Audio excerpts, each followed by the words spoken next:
All right, so let's talk about simplifying rational expressions. So you can see I got the definition here of a rational expression, which is basically just a fraction, and in the numerator you have a polynomial, and in the denominator you have a polynomial, and basically the bottom can't equal 0. Now, we need to learn how to simplify rational expressions first before we can go ahead and multiply, divide, add, and subtract. So we're going to do this first, and then we'll move on to some other lessons. Now, here are some examples of what the rational expressions look like. Something that you're probably going to have to simplify will look more like this, because we're going to need to go ahead and factor and then reduce any of the terms in the top and the bottom. And that's what I have right here, that a rational expression is simplified when the numerator and denominator have no common factors other than 1, which means basically that everything else is simplified. So let's go ahead and take a look at our first example. So I have 2x plus 16 over 9x squared plus 72x. So the first step that you want to do is we want to factor the numerator, the top, and we want to factor the denominator, the bottom. Now don't overlook a common factor. Common factor is just factoring, and sometimes that's the only thing that you can do. So when we look at the top here, we have 2x plus 16. We say, do we have a common factor? Is there something that we can take out of this? So if you look, you can see that both of these are divisible by 2. So we can take out a common factor of 2, which leaves us with x plus 8. Now, if you're not sure about that, you can go ahead and do the distributive property, multiply that back in there. 2 times x is 2x, 2 times 8 is 16, so you still have the equivalent expression. So now look at the bottom, and 9x squared plus 72x. Again, let's look for a common factor. So you get 9 and 72. Well, both of those are divisible by 9, so we could take out a 9. But then if you look, this has an x squared and this has an x, so we can also take out a common factor of x. So the greatest common factor for this would be 9x. Well, what does that leave us with? That leaves us with x plus 8. So now we have this rational expression in factored form. And you can see that I have an x plus 8 in the top and an x plus 8 in the bottom. That's where we can go ahead and reduce those factors. You have something in the top and something in the bottom that is exactly the same. So we can go ahead and reduce those, cross those out, and that leaves us with 2 over 9x. And that is the simplified answer. All right, so let's go ahead and take a look at the second problem. So we have x squared minus 4x minus 12 over x squared minus 4. Let's move this up a little bit. So we can, again, look, we want to factor the top and factor the bottom. So when we look at the top, look for a common factor. I don't have any, there's no common factor. Well, what else can we do? Well, this is a trinomial.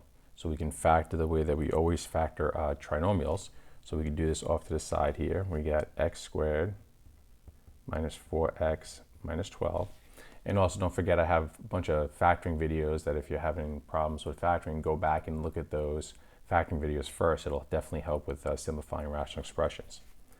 So we're going to go ahead and set up our x here. So we have a negative 12 and a minus 4. And we want the factors that will multiply to negative 12 and will also add to negative 4. And that's going to be negative 6 and 2. So then that would give us factors of x minus 6 times x plus 2.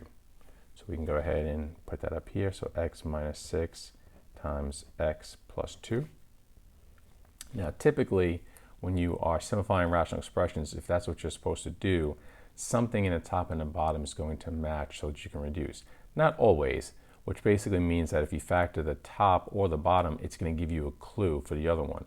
So I'm probably going to have either an x minus 6 or an x plus 2 in the bottom. So it's just a way to kind of help you when you're factoring the next.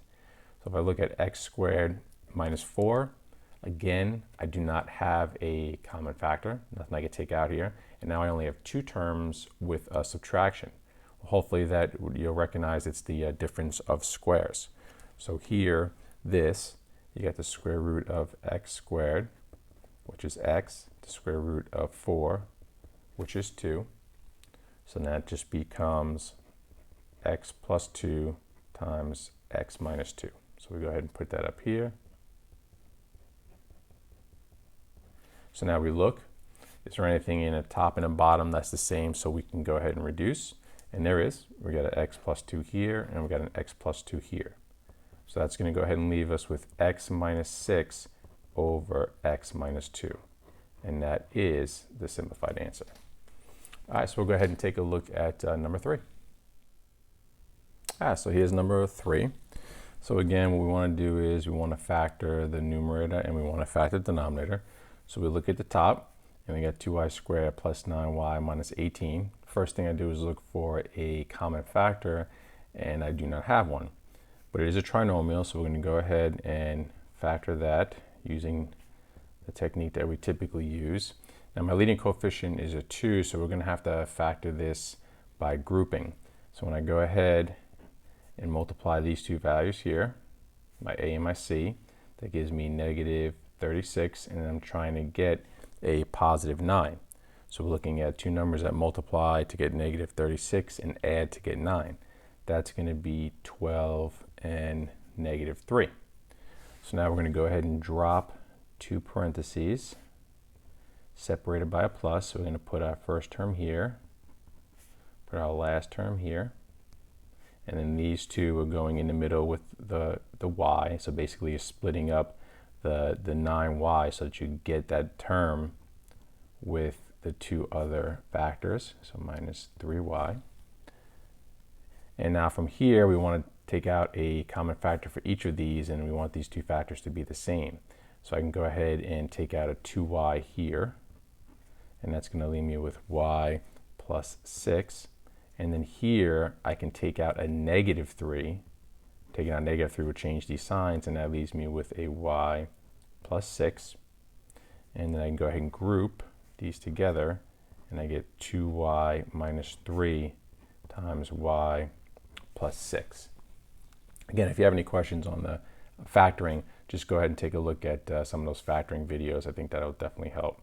So we get 2y minus 3 times y plus 6 up top.